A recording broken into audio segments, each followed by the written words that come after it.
I'm just thinking 3 families off the top of my head. It broke them. It just, they got tired of the fight, and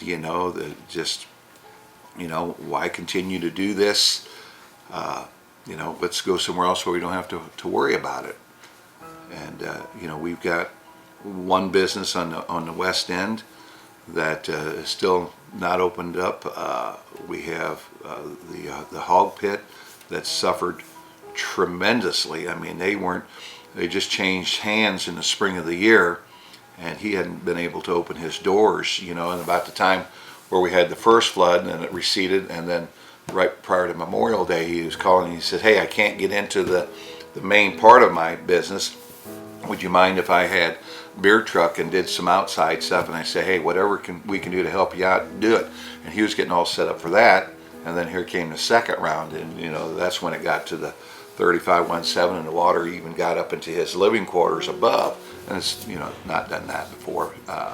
So those people kind of tend to forget about. Yeah, the business is open.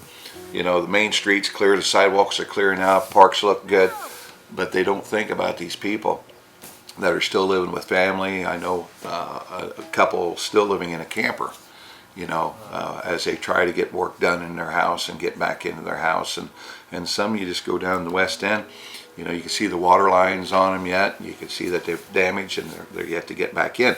They want to come back in, but without some, help, it's going to make it nearly impossible for them to do so.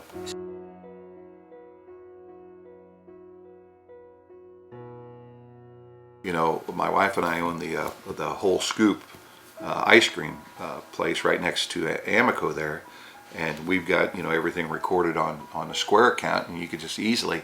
And on July 3rd, when we opened back up, we were down 87%.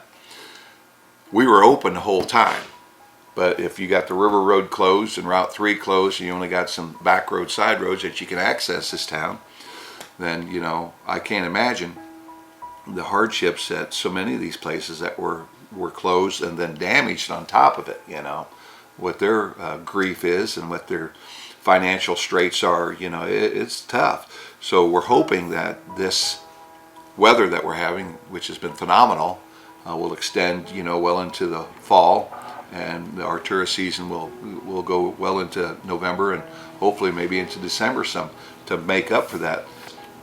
In a tourist town, when revenue from that drives your economy and you're shut down, you got to look at making some pretty hard decisions. We can't afford to cut anymore, and be able to keep up with there's still cleanup to be done, but then you've got your everyday duties of mowing and keeping things look nice, and it's nearly impossible to do. So it's imperative that we get every dime that we could possibly get to get back in our coffers.